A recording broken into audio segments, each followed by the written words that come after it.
What's up, guys? Welcome back to Blueclouds TV.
Hello, everybody. Welcome back to Blueclouds Media again. This is the Football Minutes Live, broadcasting live to YouTube and on Facebook at the same time.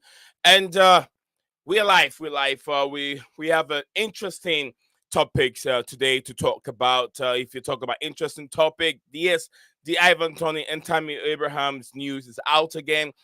You could say it's old news, but we are approaching the January transfer window, so this news will not stop coming. Like I said, welcome back to the Football Minutes, hosted by Nick Zion and Steven. Steven is there. You guys should see him in a second. Brought to you by Blueclouds Media. This is the show where we talk about all things football, from the biggest match to the latest news and transfer rumors. Like I said, also Chelsea striker, Chelsea also in the hand for a striker. Will Chelsea go for Tammy Abraham, or will they go after Ivan Toney? It's a big question that has been asked there, and the team are trying to weigh all the options. Find out more in today's live stream, as Chelsea is reportedly interested in bringing in Tammy Abraham back to the Premier League, and Chelsea has also made their pitch to Brentford striker Ivan Toney. Like I said, join us here in the live stream as we discuss all latest Chelsea transfer news. Don't forget to like and share, subscribe to Blueclouds Media channel for more Chelsea updates and transfer news. Fuel your passion for sports, where the action never stops. Only on Blueclouds Media. Stay tuned. We'll be right back in a second.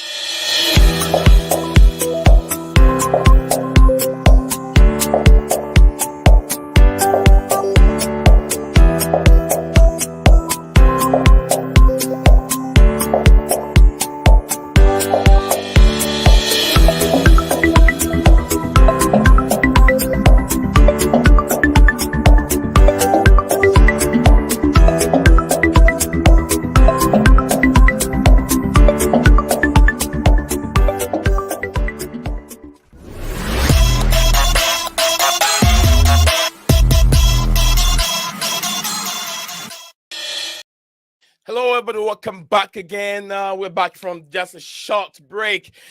Steven is here with me, and we will take you guys through the next, 30 minutes or 40 minutes in regards to how long the news. And we'll be talking most on the transfer news regarding Tammy Abraham and Ivan Toney, and also we will pay so much attention also to the weekend games, the big game, which was being played at the St. James's Park. It was Newcastle and Arsenal. The controversy, the goal, should they stand or shouldn't they stand? And what should the referees do this time? Should they rely more on VAR, or should we go our old ways? Although there is, VAR there, should the referees take that bold decision and be able to take decisions and say, hey, that is a red card, that is a yellow card, without relying on VAR. So yes, be my guest, guys, and also do not forget to send your comment in, your questions. You have any question regarding today's big game, which is a big London derby between the Tottenham Hotspur, so Chelsea, drop your comments and drop your like. Don't forget, and also it's a poll right there between those two players, Ivan Toney and Tammy Abraham. Choose which one you think that will be a preferred choice for the football club. Be my guest. And Stephen, welcome back again. Good morning and good afternoon to you out there. Is it good afternoon? We're moving to evening Oh, now. evening. So Yeah. evening. Yeah, good evening to you, Stephen. Yeah. How you How's your doing, man? day going so far? Hmm. How's your day going? How's your day going so far, Stephen? Yeah, going all right. Everything's good. Yeah, everything is good, Stephen G. Everything is good. Now we're looking forward to let's just take 15 minutes and talk about Ivan Toney Hmm. and how much it's gonna cost Chelsea to bring in Ivan Toney and how much it's gonna cost Chelsea to bring in Tammy Abraham and which one will be the best player that will suit Mauricio Pochettino's style of play and is it necessary to bring in Ivan Toney or Tammy Abraham, Steven? What's your thoughts on that? Yeah. For me, I'm taking Ivan Toney, 100%. I think if I'm not mistaken, Tammy scored 9 goals in like 50 odd appearances last season. I'm just double checking this now as I talk about it. And I also believe he's had a big injury recently as well. So that's another reason why I would be reluctant to have him join us. Ivan Yeah, Toney's more experienced. He's 27, 28, and he's been in the Premier League the last few years. He hasn't left the Prem. He stayed there and done what he's done. My brain's gone. At Brentford, okay, he's banned at the moment, but at the end of the day, the stats don't lie. The guy can finish. So for me, I'm taking Ivan Toney. I think the Tammy Abraham price is supposedly meant to be something like 60 mil buyback, but we could probably get him for less than that anyway. Um, but yeah, just quickly, I'm looking at a site for his stats and stuff before I look at his recent injury. So okay. he's played 107 games for Roma, 36 goals and 12 assists. In Yeah, 82 appearances for Chelsea, he got 30 goals and 12 assists. So he got 6 more goals, but in 25 more appearances for Roma. So he's got 6 more goals and 25 more appearances. I So, think I think in what I read and what I was looking at the statistics earlier on before we came on live, it mm, looks like Tammy has scored 50 goals in 100 appearances for AS Roma so far since he left Chelsea. Is that not okay for him if Chelsea wants to from have what him I'm at reading, is 36 goals with 12 assists.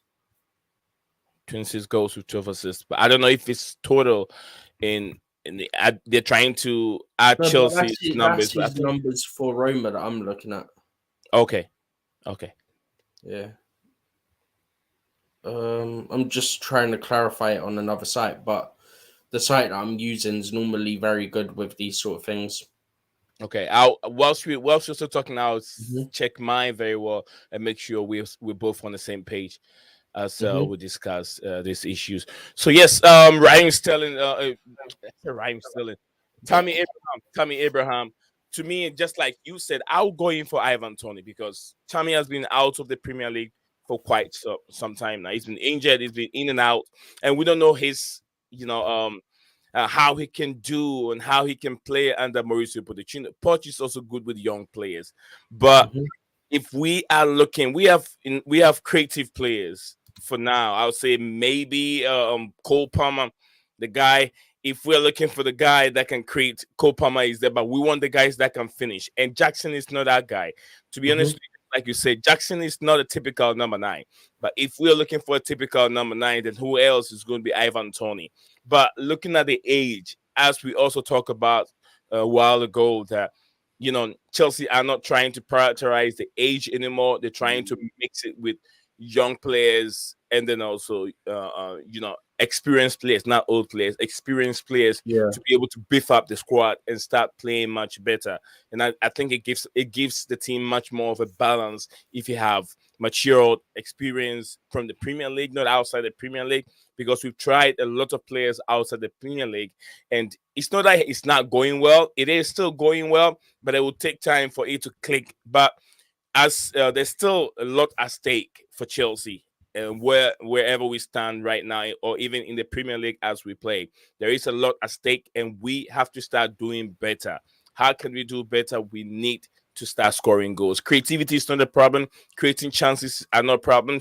Defending is not a problem either. But then the goals is what the club or the team is lacking.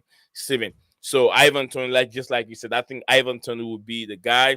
But is he willing? Is he ready to join Chelsea? And how much will Brighton, Brentford, asking for 100 million or what, Stephen? I don't think it'd be 100 mil. I think it'd be. Have you seen the thing I sent? Yes, sir. Okay, yeah. I was just checking because I saw you sort of deviate for a second. Yeah. So I don't think it'd be 100 mil. It'd probably be 80 million total, depending how many teams come in to try and sign him. But yeah, I don't think it'd get to 100 at the moment. I don't think Spurs or Arsenal have 100% decided they're going in for him. So that's what you've got to watch. If one of those teams go in for him, yeah, Brentford rubbing their hands together because they know that then you get more money because you get a bidding war between the top teams. Mm-hmm. That's what Brentford want. All right, so Steven is checking stuff up. Whilst Steven gets done. I checked it. That was the thing I was checking was Abraham injury. Okay. And he's out till at least January with an ACL. Oh, thank you very much, Stephen G. I want to let me acknowledge viewers here on the platform before I forget myself. I want to love you set up.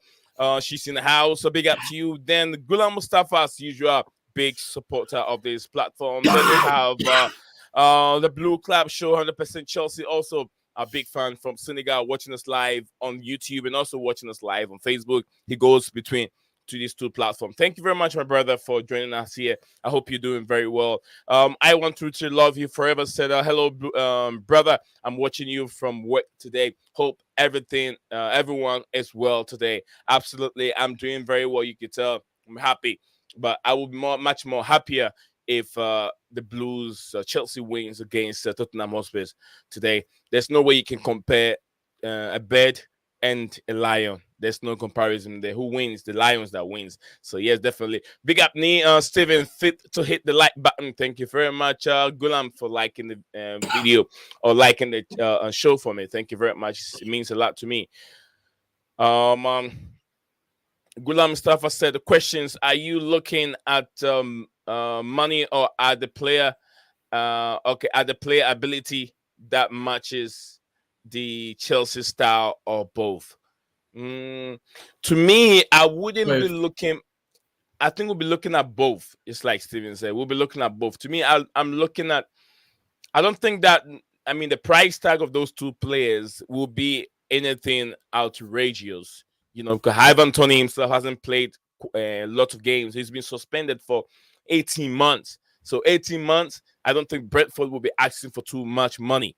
Maybe it will be a bidding war between Arsenal and Chelsea, but I'm sure if he doesn't mind where he plays, Chelsea can definitely push a little bit and get him, because Chelsea need him more than Arsenal.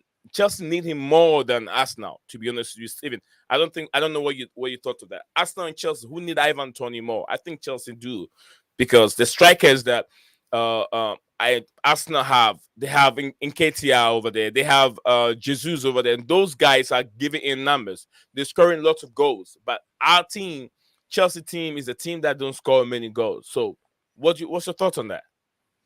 The availability of Jesus is an issue for Arsenal.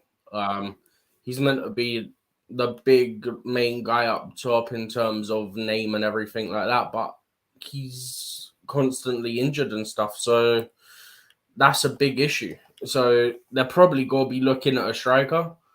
And we know that they'll have interest in Toney. That's been widely reported by people that are reliable. We know there's interest. It's just, are Arsenal going to make a move to sign him? That's the big question.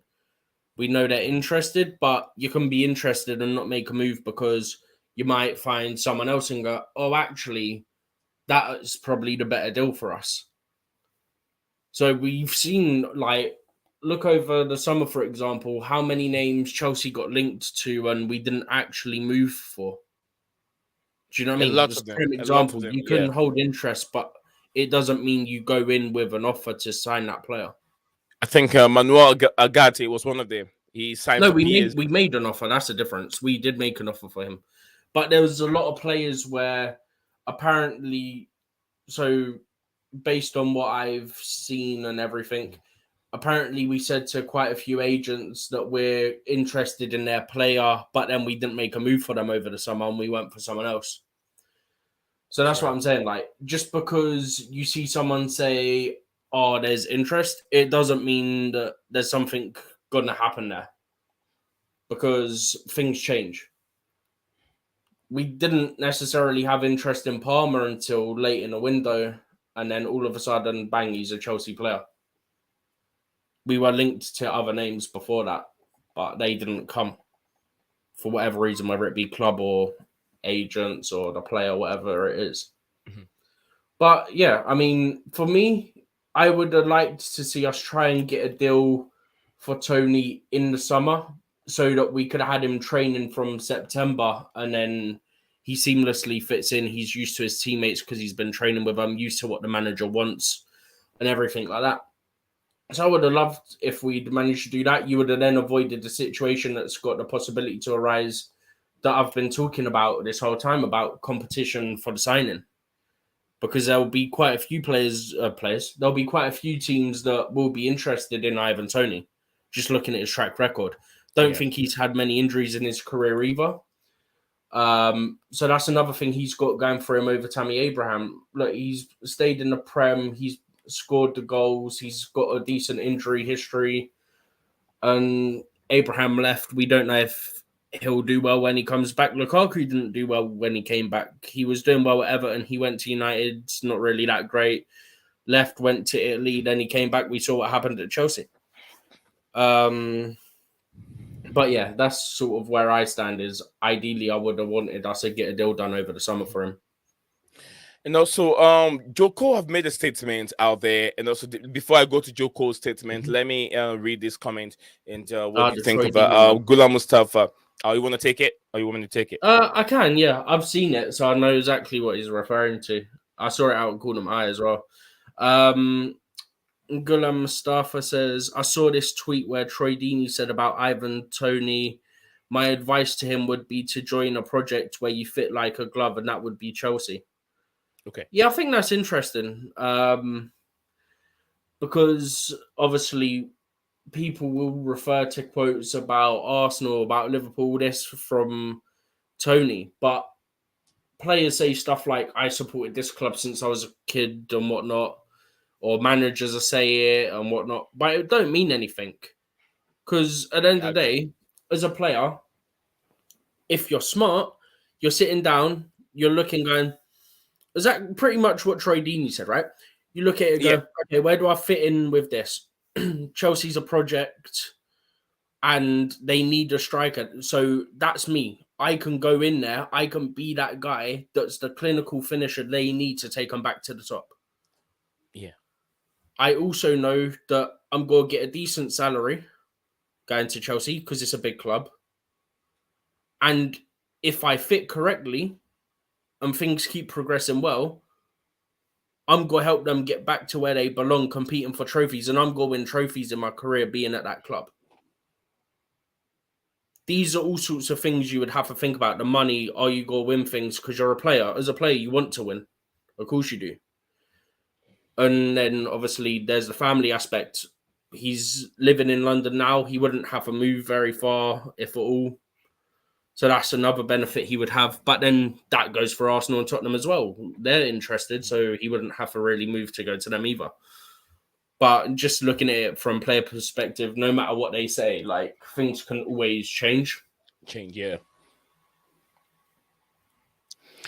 There have been so many instances where you think that this player is heavily linked with one football club, but it doesn't go that way. Things change. Just like we could see it happen with William.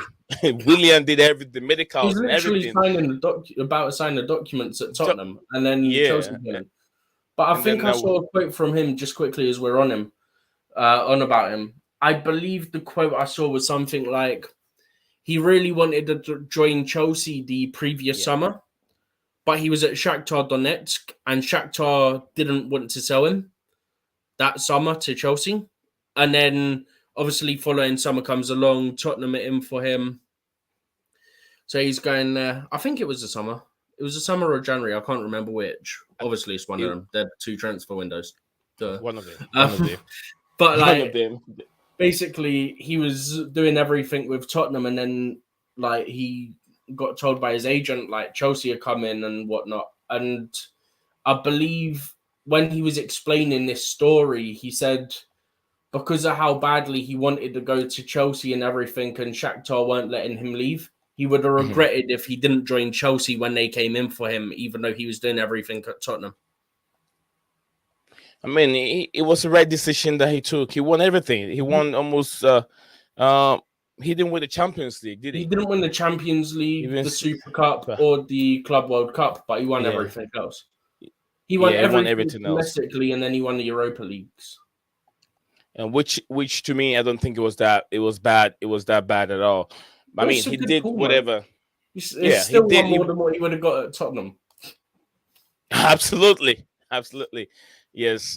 So I'll say that the move from Shakhtar Donetsk to Chelsea was a good move for Tottenham. And we were discussing how things can change within seconds when one player is on his way from another club to another club. And I listened to Fabrizio, and he did explain and how things can change, but sometimes he can say this, but then it has to do with the club or the player. The player can change his mind. Him and his agent can change their mind within seconds before, whether they have agreed on the move to a different club or not.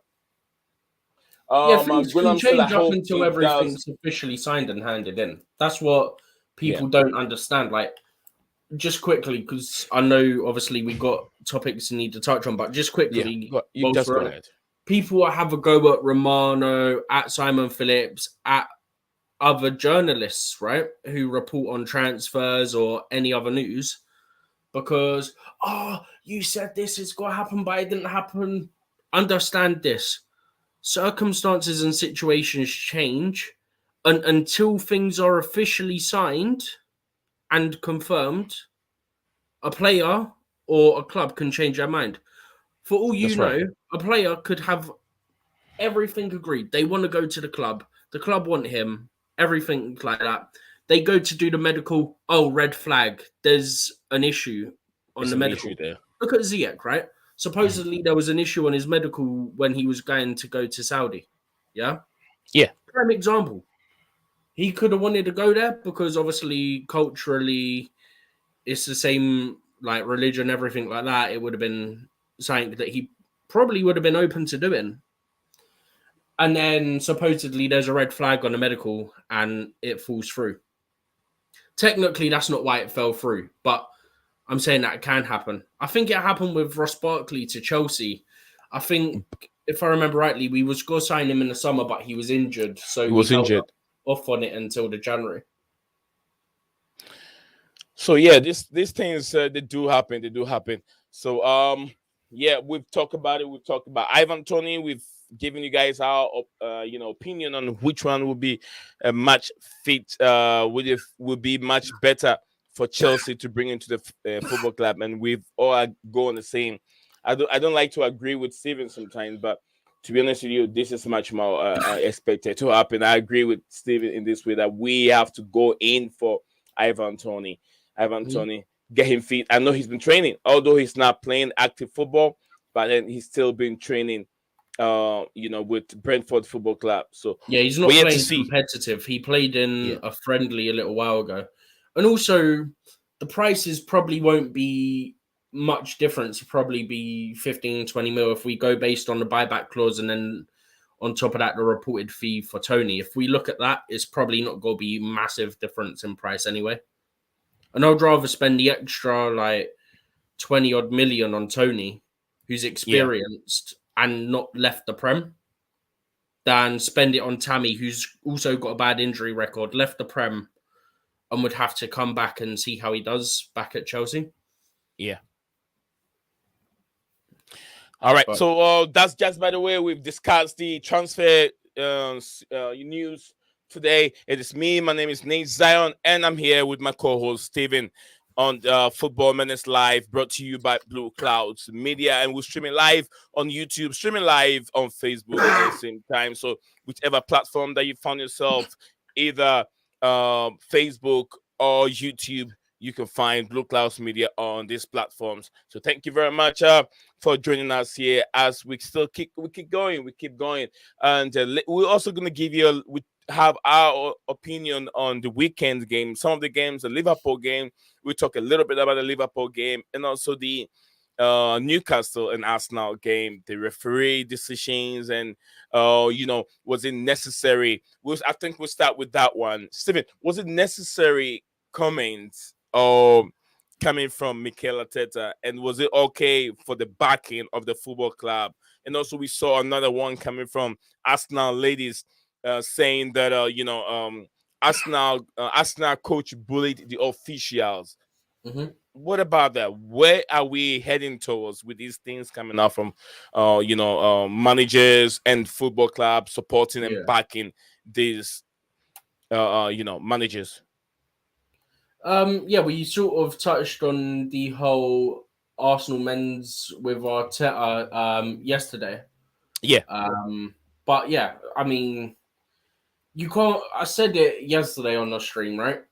Where when it happened in Liverpool versus Tottenham with the blatant issue, the clear and obvious issue, yeah. yeah, He said stuff like mistakes happen and blah blah blah, all that sort of rubbish, yeah. But then when it happens to them, oh, it's a disgrace. I feel sick to be a part of this and all this rubbish. I get it went against you, but you can't say when it's not involving you or going against you that they're officials, they're humans, they make mistakes, and then it goes against you and you're sat there going, oh, it's embarrassing and this, that, and the other. Like, no, it's not how it works. It just isn't. Because otherwise, how many times has, because of we're both Chelsea fans, I'll put it on Chelsea, right? How many times has a Chelsea manager called out officials, yeah? And they investigate the Chelsea managers, right? If I yeah, remember rightly, it was the Tottenham game last season, one of the first games of the season, right? Where Tuchel complained, the same game where he had the handshake incident with Conte. Both got investigated, but Tuchel was also getting investigated for his comments post-match about the officials and that, right? Jurgen Klopp does it, and it's, don't worry, mate, he won't referee your games for about 9 months. Arteta does it. I want to see what his punishment's going to be, because I've got a funny feeling they might just pretend that didn't happen. That's what I want to see. I want to see consistency. If you're going to punish us and our managers, you got to punish Arteta. You got to punish Klopp when they do it, instead of going, "Oh, we're sorry, we'll give you what you want," because that's not how it should be. With the Arsenal men's manager, I actually am not aware on the situation. I only sort of saw the description, but I haven't actually had the chance to read it properly. But it looks like it runs in the club right now. Let's be honest. If it was back to back days as well, I think, or was it the same day? Arsenal was Saturday, wasn't it? Saturday. Yeah, Arsenal was Saturday. Arsenal game was on Saturday, and then the Liverpool game was on Liverpool, and then the women's game was on Yeah, I've Sunday. just opened that article that Yeah, Ryan had sent. So the so Man City manager Gareth Taylor has accused Arsenal boss Jonas, I don't know how to say his surname, I think it's Adeville or something like that, of bullying the fourth official during their Women's Super League match on Sunday. He made comments after Arsenal's 2-1 victory. Taylor, that's the Man City manager, was involved in some heated exchanges. He said he was protecting official Melissa Bergin because of Jonas's behaviour. It don't say Jonas, but I'm just using his first name. It's a lot easier. That is always the same with him because he is constantly at the fourth official, and I think it's bullying. I'm protecting the fourth official, but that's not my job. I actually quite respect that. I'll be honest.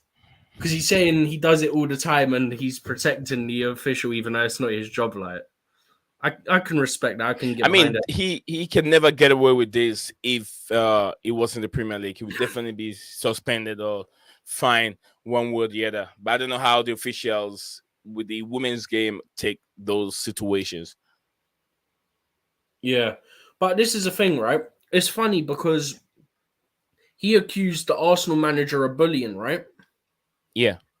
And yet, he being the Man City manager, said that I think everyone saw that game, that saw the game, could see we should have won. We are feeling a little bit robbed, right?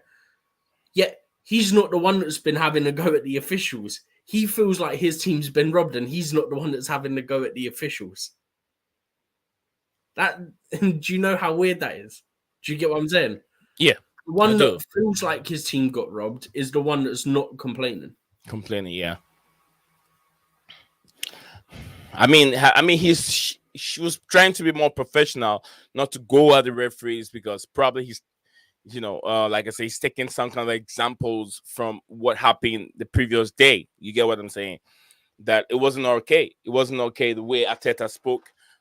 Trying to, in the form of attacking the referees or maybe the Premier League and trying to, degrade the Premier League standard. And I think that it wasn't right. It wasn't right from, a manager like Mikel Arteta. He's crying too much. He does. Remember when he took the Arsenal job? Arteta has been doing things that him and Klopp, they were doing the same thing over and over. I don't know what is happening with these two football clubs. They moan, they cry over every single decision that doesn't go their way. Klopp was jumping on the touchline, attacking referees left, right, center many times until he got fined. He got fined. He got suspended. Did he get suspended? I think he got fined many times, and then he realized that he has to calm down. His own way, but there is an instance with one of the refs, I think it's with Paul Tierney, where Klopp did or said something which resulted in him getting, I think it was a 2-game touchline ban. But he's also had instances with Paul Tierney where he then complained. I think it was Paul Tierney. He complained. I think that's the one he complained. You know, always going about the one that was around Christmas one year. And then he didn't referee a single game of Liverpool until about September, October the following year. Mm-hmm. So funny that. Because he clearly has consistent problems, or the club have consistent problems with Paul Tierney. And he's got a touchline ban once, and then the guy's not been able to referee their games for like 8, 9, 10 months, whatever. Yet Chelsea do it every time our players, our managers get fined, and nothing happens to the refs. Weird. It's always Liverpool and Arsenal. They have their way. All right, Stephen. We've discussed the incident that happened during Saturday's big game in Newcastle, Arsenal. We've talked about also the women's game on Sunday. Now, what is it? Should referees rely more on VAR, Stephen? Should referees rely more on VAR? Without VAR, referees were taking bold decisions. Are they not bold enough to stand on their authority and referee games, or do they have to rely more on VAR? When the referee has seen this is not right, but then he has to stand there and listen to what the men in that room or maybe that small screen will tell them. The issue I have, right, is if they have, I'm not saying they all have or any of the refs have. Let's clear this up. I'm not saying this has happened. Yeah. I'm being hypothetical, right? So if any of the refs have got overly comfortable with VAR bailing them out so they're not worried if they make the wrong decision, right? Get out. You can't be there going, oh, if I've got it wrong, that like help me or whatnot. That's not how it works. Make the decision. Make sure you get the right decision, and then you get respect because you've made that decision. Yeah. And if Yeah, it's a correct one, well done. If it's wrong and it's an honest like mistake, fair enough. If it's clear and obvious error, this is where we have the issues. But then the other issue is VAR doesn't always clear up these clear and obvious errors, and they let some things go when they shouldn't. I agree. Also, whilst we're on the whole VAR thing, Mhm. obviously, I don't think they have it in the WSL, the Women's Super League. And I don't think, well, I know for a fact they don't have it below the Premier League in England. They don't have it in the Championship or not. So I know that I sent it earlier. Anthony Taylor in the Championship on Saturday. The first time he refereed a Championship game in 4 years. And he gives a silly penalty. I don't know if the penalty was scored, but to give a penalty for what the video shows in the first place, Mhm. Yeah, terrible refereeing. That's the issue. If he's become reliant on VAR bailing him out, he's had an absolute stinker there. There's no grounds for a penalty. I was just wondering your thoughts on that video, given that he had been not officially demoted, but let's call it that, because it's the first time he's refereed that level in 4 years. And he's supposedly one of the elite referees in the Premier League. Hence why he's not refereed a championship game in 4 years. you know what I think? I think that the whatever team that it went against, I want them to protest because protesting that will show that this guy is very, very highly incompetent to manage any Premier League, or I wouldn't say any Premier, any game, even if it's a non-league game. Because to be honest with you, Steven, I can Yeah. see barely that this guy there was minimum. I wouldn't say there was a minimum. There was no contact at all. He made an attempt to bring this player back, but then when the attempt was being made, it did not touch him, and the Yeah. player fumbled out that strike. It was off target. Then he put his hand up, trying to blame the defender that was right behind him.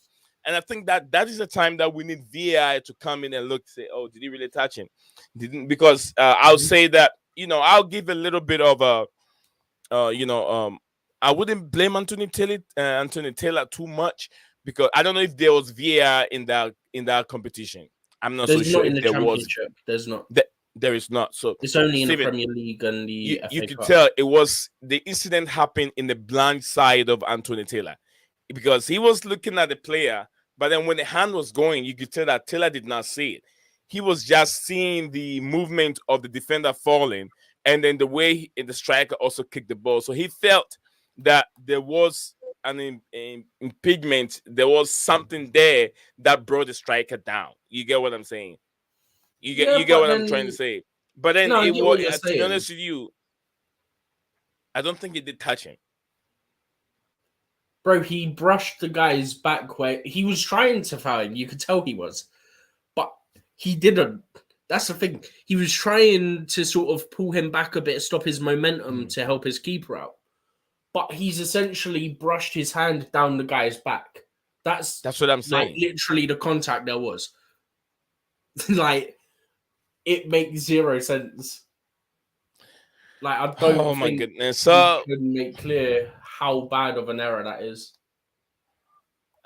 absolutely, there was minimum, barely, he barely even touching. It brushes back, just like you said. Gulam Mustafa is talking about these places. I also see Poch is also interested in Athletic Bilbao goalkeeper Unai Simon. What are your thoughts on that? And this is the player that he's talking about. I think I'll share that on my screen here in a second. I have it open on I another know screen. So the keeper he's on about, yeah. yeah. I don't know if that's true. I don't think it is true. it's one of the names I've not heard anywhere close to Chelsea. I'm not saying where you got it from, the person reporting it's wrong or anything. I'm just saying based on what I'm aware of, I would say it's not likely to happen. Or there's no basis to it. But again, not saying you're wrong or whoever's reporting it is wrong.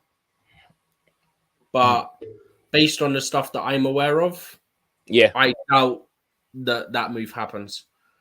Because I think if anything, we probably have learned from our mistakes of not going for an elite level goalkeeper in the summer just gone.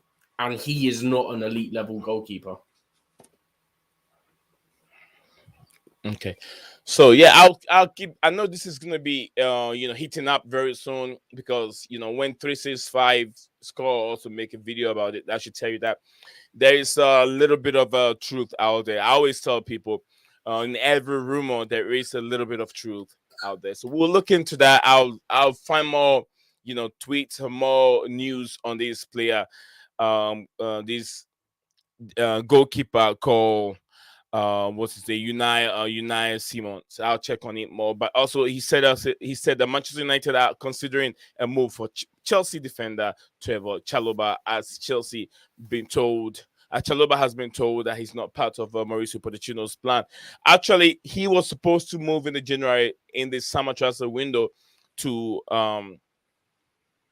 I think Bayern Munich, but because of his injury, it did not happen. But let's see. I see him moving away from Chelsea in the January transfer window. Whether it's going to be a loan or selling him outright, as Goodland said, it's not part of Chelsea's plan. There's highly a possibility that he might end up leaving the football club outright. Big up to you, Terry Tuna. Hope you're doing very well. It's nice to see you on the show again today, Stephen. Trevor Chalobah situation. Would you like to see Trevor join the Manchester United, or would you want to see him out of the football, out of England? I'm not really bothered, to be honest, about where he goes. If he's not part of the plans, then we've 100% got to get him out. There's no point letting a young player rot on the bench.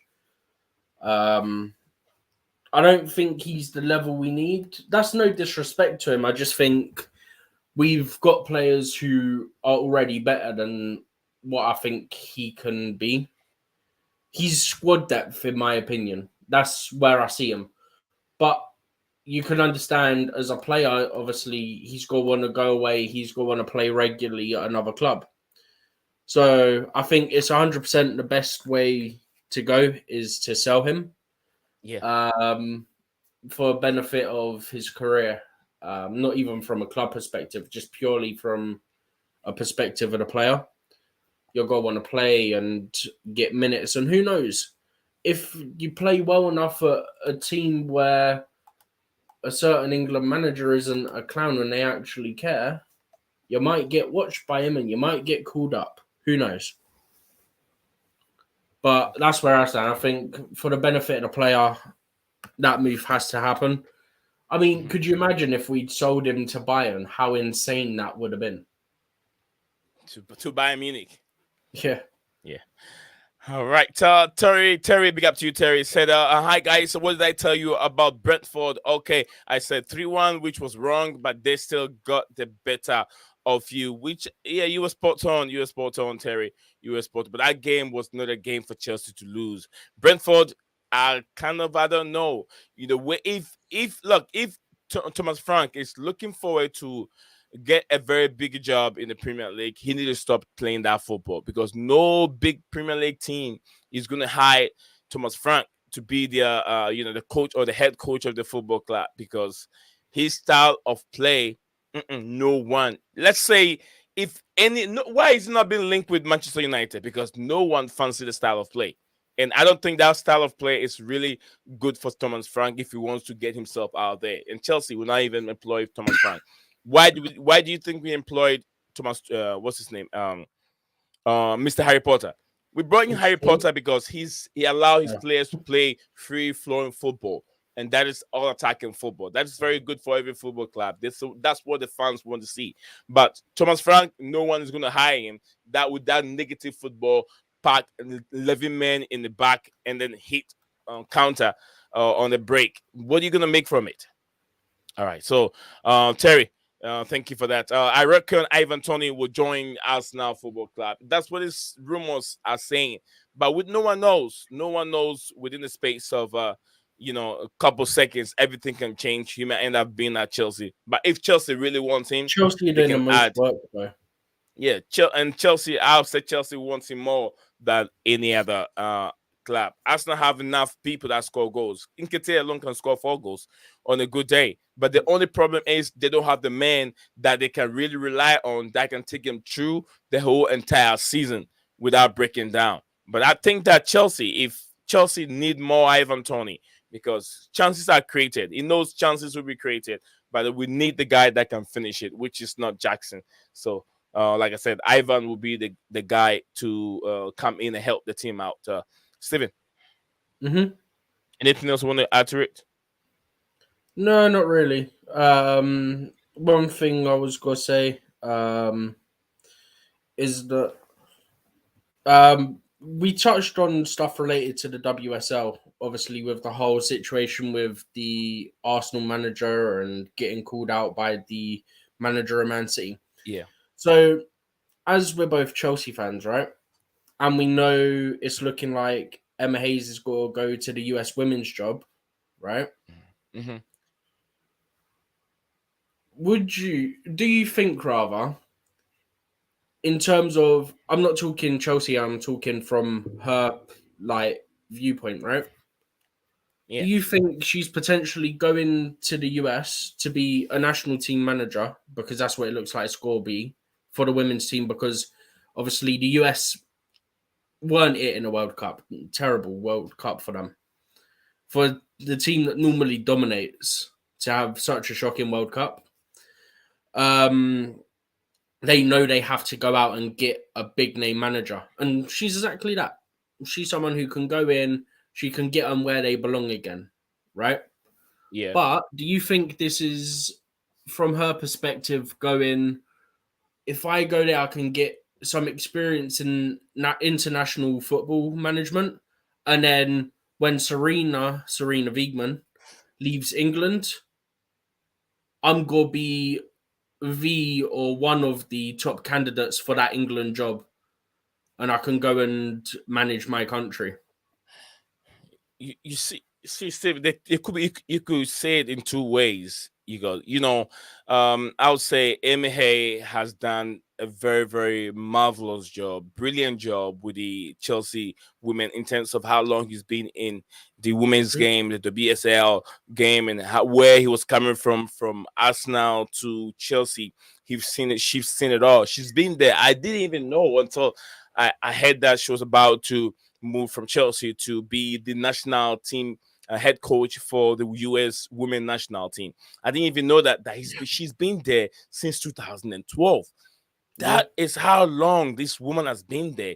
But unfortunately, we haven't won the prestigious trophy, which is the Champions League. And I hope that Emmy Hay can win the trophy this season. If not, I wouldn't say that he really has accomplished what he's supposed to accomplish in world football, because she's done too much of a work that I think the Premier League, the Champions League, should have been in her possession now. She took as far as she could take the women's to the semifinals, and they were I think to the finals. Sorry, yeah, to the finals. Yeah, to the finals, and then we lost it within the first.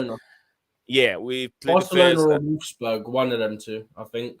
It was Barcelona. We lost it in the first 20 minutes. Just lost the game. We considered two early goals that result in a very, very difficult way for us to come back. It was too difficult. It was too, because Barcelona were playing very well. So I think, being naive, first time playing the Champions League final, definitely there will be a shaky moment, and that is what we went through in the first 20 minutes. But I think that, look, has going to the women, being a head coach for a national team, I think that also enhances her CV, because what has she not seen in world football in terms of women football? Going there also can help. Some of it will help the English league. It will help her Mm-hmm. as well, because she knows a lot of players in our league, and also she can also recruit. She can advise Chelsea as a football club, because she's not here anymore. Say, hey, you guys can get this girl from this club in the American league that can help your team because she's good, and also she can get players from Chelsea. When they are able to play very well, she recommend players from in the United States League to the English league and they play for Chelsea, and they're doing very well. They can also come up and help her out in the national team. So I think it Mm-hmm. goes hand in hand with Chelsea Football Club, and then also the English national team. She will help. She help Chelsea a lot. Yeah, That's how I see it. I think you're on the right lines. I think she'll have some sort of ambassadorial role with Chelsea still, maybe. Mhm. So that, or some sort of consultancy role. So if it's consultancy, she's not in an official position with Chelsea while she's still a national team manager. Mhm. Because you look at what she's done for the club or women's football as a whole. She's been really big for women's football. She's done a lot for the game, really helped it and everything like that. And it's really incredible, like what she's achieved. But yeah, I mean, she came in 2012 and she's won multiple league titles. I think it's 6 league titles, 4 in a row. We're going for the 7th league title, which would be number 5 in a row. It's just incredible the stuff that she's achieved. And honestly, if she can win the Champions League in her last year, I think this is the Yeah. team to do it. I think this is the So strongest team this Chelsea women's side have had. I genuinely believe that. now, Yeah, you I think think the team we have this is now the is the strongest strongest, we've Steven? had. This is going to be our best chance. I mean, I know we have the players, but we also have lots of injuries and some new players that are trying to adapt to the English game.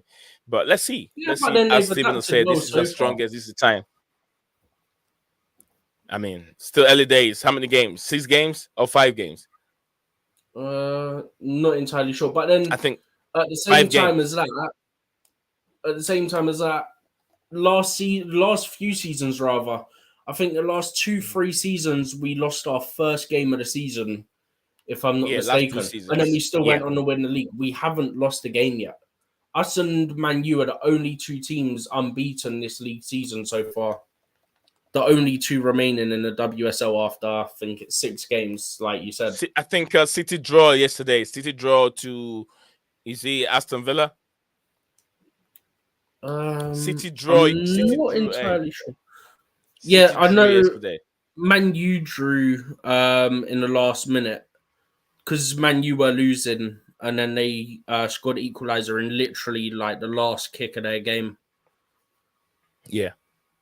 Man City lost to Arsenal, and then United played Brighton and scored in literally the last kick of the game. But yeah, we're at. Whilst I've got it up, I may as well check. We're 5 games in. We're 3 points clear at the top of the league. But there's about 4 teams that are on 10 points, and then there's Chelsea on 13. So obviously, after 5 games, still very tight. You would expect 1 or 2 teams to pull away, but Yeah. it's not happened yet. But yeah, I think this is the year that we really can feel confident about winning that Women's Champions League. And honestly, it will be destiny if she does it. She would have joined in 2012. This season ends in 2024. 12 years at the club. If she can finish it off by winning the one thing she hasn't won, Which is the incredible. Champions League. Yeah. It's literally the one thing she hasn't won. And that's Yeah. insane. Like, you look at Back how to many back, times back she's to won it. back, back to back, back to back, winning the BSL. It's about 5 years in a row, isn't it? 4, we're going for 5. I think We're it's going 6 to WSL titles, 4 in a row. okay, 4 in a row, 6 But WSL yeah, title, 4 in a row. Big up to Tony. Terry said that Chelsea, it was a big mistake to get rid of Potter yet again. A knee jack reaction. Chelsea need to settle down. Absolutely, that's what they need to do. It was. It Big up to wasn't. you, It wasn't. Jody. That had to happen. We would have been in big trouble if we kept Potter. We couldn't keep him. There was no way we could keep him because we would actually been worse off. 100%. Yeah, Georgie said, "How we lads? We're doing very well, my brother. I hope you're doing very well back home and wherever you are. Work is going on with you, and the day is being wonderful. It is evening in the UK. It's about 6 p.m. Almost 6 p.m. in the UK, and we literally got less than I think about six minutes to end the stream, guys. Minutes. Yeah, 5 minutes. Mine saying mine said we're done 54 minutes, 50 seconds of streaming. So yes, thank you guys very much for being here. Those that are watching live on YouTube and live on Facebook, thank you very much for doing that. So we move on from here, and what else we have left? I think we've covered almost everything for the day. But a big game, and will happen in a couple hours. I think in 3 hours time, the big game kickoff is in 2 hours. 2 hours. Well, if you want to be precise, like you was a minute ago, 2 hours 4 minutes. 2 hours, yeah, 2 hours 4 minutes. Yeah, 2 hours 4 minutes. Terry's still there. I thought Terry is gone. But Terry still they says, what makes you say that about Potter? Any news? Any news manager that comes in needs time. Bro, we were on the brink of getting relegated. What do you think makes me say that? Like we were in deep trouble. We would have actually got relegated. We would have been in the same situation as last season. We looked bad under Potter. We also weren't getting results. This season, we look good in the majority of our performances. Let me invite the luck or the clinical finishers. Let me invite Terry. Terry, you don't have to turn your camera on, but if you're free, you can do that. But let me invite Terry to come on, and if he's willing to come and join us here and share his opinion on what he thought Potter would have done for Chelsea if he have stayed there, because I felt like it wasn't getting any better. Terry, I've seen the link in there. If you're free, you can click on the link and join us here in the studio, and let's hear from you. Why should Chelsea should have kept Graham Potter? Because I think that the club gave him so much time, ample time for him to reset himself. It looks like every week he's not getting any better. It keeps going down and down and down. And where Chelsea found themselves, if they haven't bring someone else in, it would have been it wouldn't have been good. So I don't know. Bro, the performances weren't there, nor were the results. This year the performances are there, but we're not getting luck and we're not got a clinical finisher. We've made progress. So to say that it's knee-jerk to a sacked Potter, you can see improvement. We just need that last bit of luck and a bit of clinical finishing. And then we would have been in a much better position. If we had someone who was clinical, we would be right up there. Yeah, Terry, I do understand he did a very, very good job at Brighton, but you have to remember, Brighton and Chelsea are different animals. Why are they different animals? Because the expectation from Brighton is way lower than expectations from him at Chelsea, because Chelsea is a football club that we're moving from one stage to another in terms of ownership, from Abramovich era to Todd Bowley's era, and Chelsea are used to winning trophies each and every season. So the expectations there is very higher, and everything that you do is scrutinized with every manager that takes over Chelsea's job. More or less, if Graham Potter draws a game at Brighton Football Club, no one will say much about it. It won't take the headlines. But Graham Potter wins a game at Chelsea, it takes the headlines. He loses a game at Chelsea, it also takes the headlines. Or draw, it takes the headlines. So every little thing that he does is being scrutinized. Can you imagine? There was even a news that Potter was going to be sacked, and he said there was no emergency meeting and all that kind of stuff. So it doesn't have to do anything on the pitch. Yeah, it doesn't have to do anything on the pitch. Things that he does even behind the scenes takes the headline. So we have to know that expectations from every manager that takes over at Chelsea Football Club is very, very high. He said I will come on next time, guy. Okay, I thought maybe you might, if you would jump on and then share a little bit why we should have kept Potter. and how you see Chelsea Football Club now. But thank you very much, Terry, for always finding time to join us here and share your opinion, and also in getting into the conversation that we got going on. Stephen, so what do you think that what's your response on Terry's comment? He said he was doing much better at Brighton Football Club. Where's Brighton? I would expect, like, you can't look at it and say he done well at Brighton. We were going down to Brighton's level under him. The performances weren't there, the results weren't there, and as I've already touched on briefly, Yeah, we this season performances for the most part are there. Results aren't, but results are come. You can see the performances are there. You can see the players are trying. It will get there, and it's not going to take long at all. Also, you factor in the fact that we've had something like 15, 16 players miss at least one game through injury this season. yeah. That doesn't help either, because then you've got no consistent starting 11 because you're always having injuries. Spot on. So, guys, thank you very much. It's me, Nizion, and Steven, the host for the Football Minutes Show, live brought to you by Blueclouds Media. We came on here. We've been streaming with you, discussing a lot of show news going on. We did talk about Manchester United. The Newcastle United and then Arsenal game that took place on Saturday, and we did talk about a little bit on Newcastle and the situation, things going on with Arteta. And also Arsenal Football Club. We did talk about that also. We talk about Ivan Toney and Tammy Abraham situation transfer, who will be the best fit for the football club. We did talk about that. We also talked about Emmy Hayes' achievement with Chelsea Football Club. And now he's on the verge of joining the U.S. Women national team to be the head coach.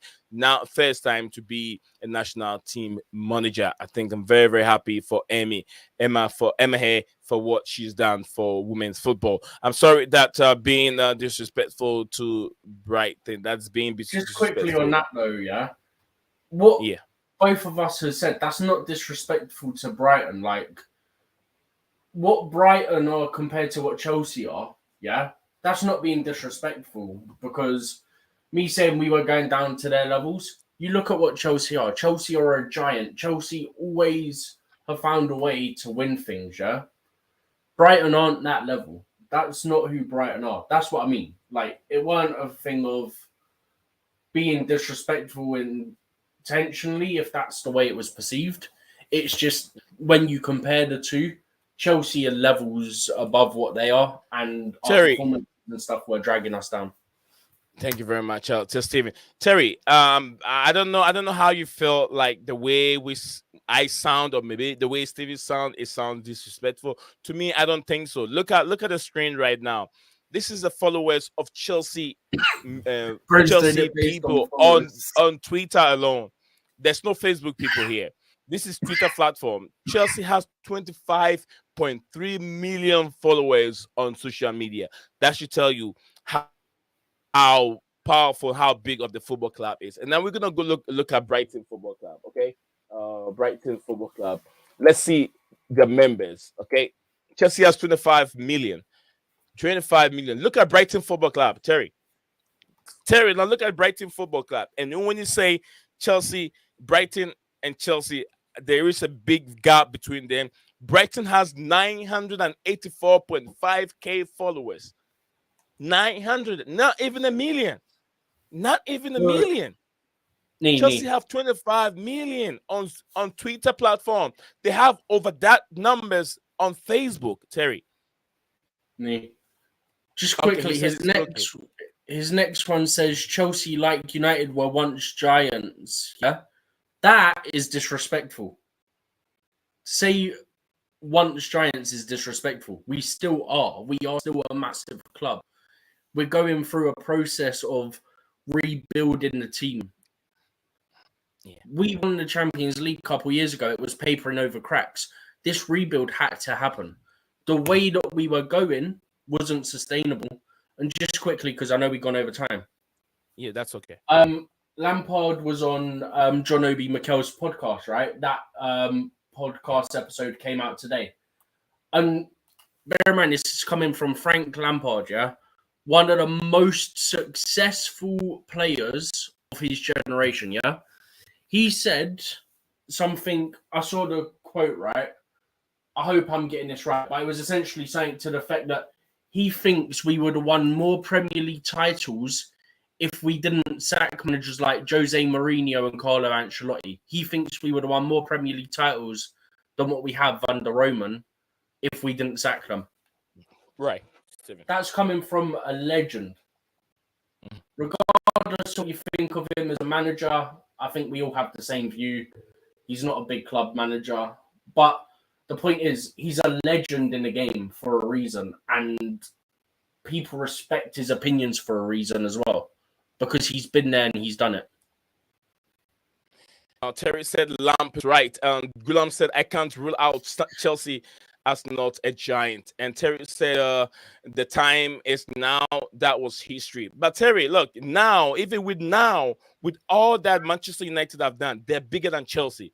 Manchester United Football Club, it's a giant football club, bigger than Chelsea, even hasn't achieved what we have achieved in the recent times. In the last 2 decades, Chelsea have achieved more than Manchester United. Most successful team in the last 2 decades in England. But they are still bigger than Chelsea. Are we going to say what they have achieved is the past, so it doesn't count? No, Terry. You say that for Tottenham because they ain't won anything. You can say, yeah. The last time Tottenham won something was 1966. No, it was 2008, the League Cup against Chelsea, Jonathan Woodgate. Yeah, that's when last time they won the Premier League. Like, Terry. In the last 40-odd years, they've won about 3 trophies in about 40 years, Tottenham.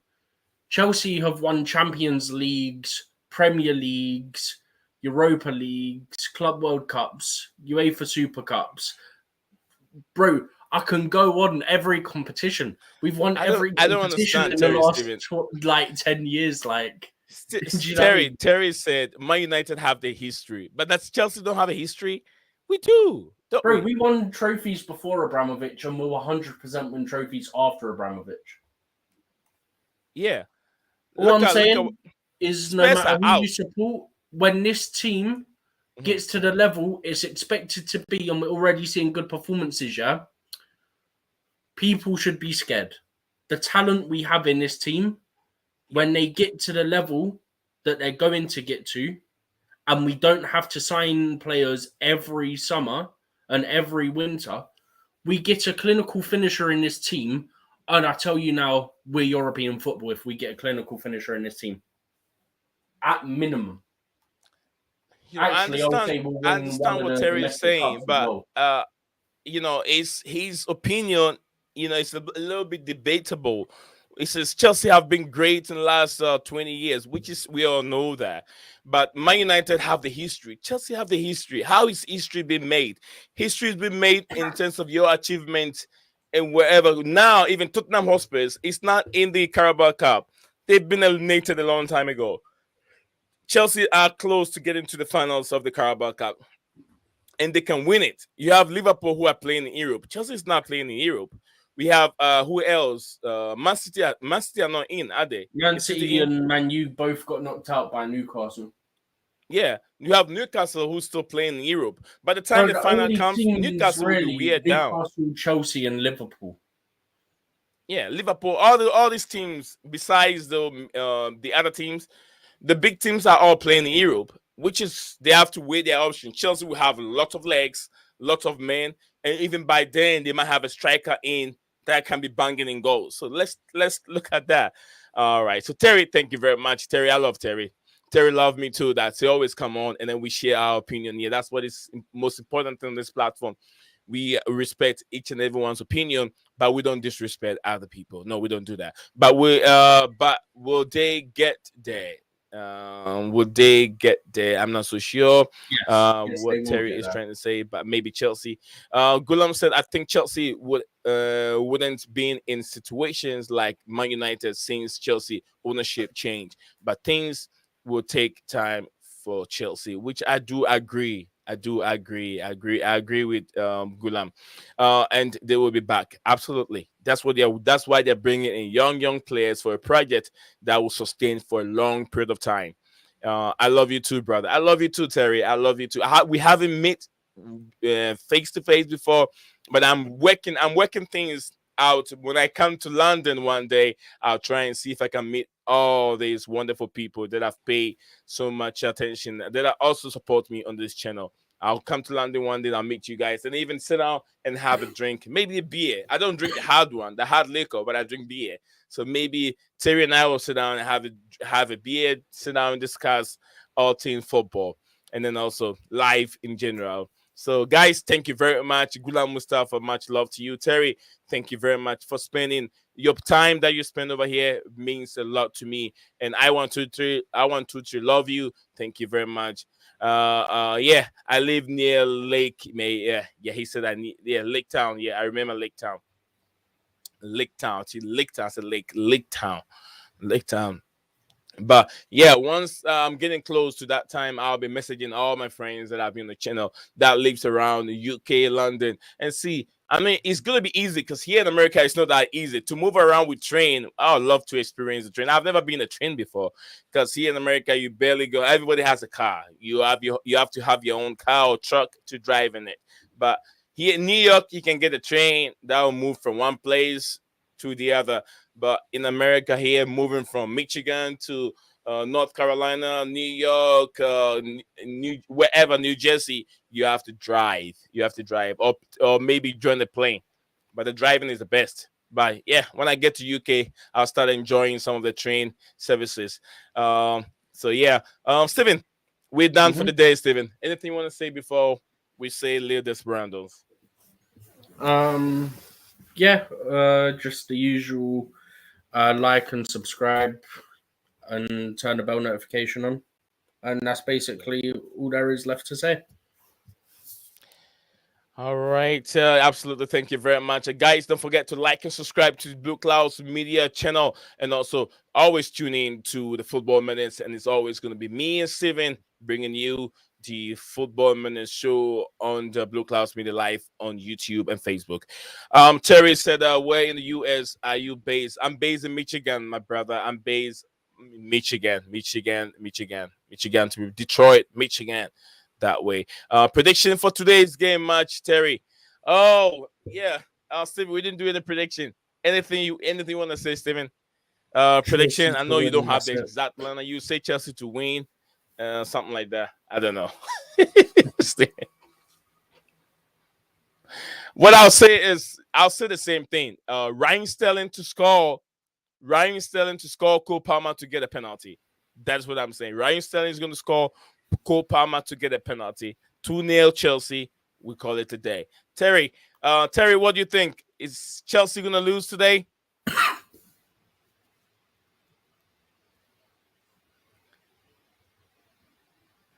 Is it at Spurs? Yeah, Spurs are playing home. It's a what? He said 1-1. Terry said 1-1. All right, we'll be back again, I think, tomorrow for the review of the game. So I'll write your scoreline down. Terry said 1-1. All right, 1-1. I said 2-0. 2-0 Chelsea. Gulam, what did Gulam say? Gulam said, interesting. Gulam, what's the scoreline? Steven, what's the scoreline? Any scoreline from you, Steven? You know, I don't do scores. I'll say we'll win. Be bold. Be bold today. Be bold. Huh? Be bold. I'll say we'll win by 1. No. Okay, so 1-0. Okay. Steven said 1-0. I said yeah, he said 1-0. We'll win by 1. I'm taking 1-0 from you. Steven said 1-0. Gulam, what's the scoreline? Steven said 1-0. I'm very happy. Today I've had a scoreline from Steven. I'll clip it. No, Steven, you made a scoreline. I didn't say a scoreline. that's Steven's scoreline. Guys, you all had me. Terry, you're my witness. He had me. Gulam Mustafa, what's the scoreline? All right. Looks like Gulam cannot hear me right now. Steven, guys, thank you very much, Steven. Get better. Steven has a little cough. Too much cold in the UK, so has a little coughing within him, man. Got you. Okay. Guys, enjoy the rest of your evening. Gulam said, I want goals. So yeah, if you want goals, then go with my scoreline. I said Chelsea. He said 2. That's what he said. Look, before Terry said got you. Look. Oh, 2-2. Okay. Gulam said 2-2. So all right, good. I'll write your score line down. 2-2. I'm not going for a draw this time. I'm going 2-0 again. Raheem Sterling to score, Cole Palmer to be on the score penalty for Chelsea. Up we go, guys. Much love to each and every one of you that joined us here. Lil Desperandon, Steven. Hang on to hope. Hang on to hope. And we'll see you guys again. Do not think too much. God is in control. Bye-bye, guys. What's up, guys? Welcome back to Blueclouds TV.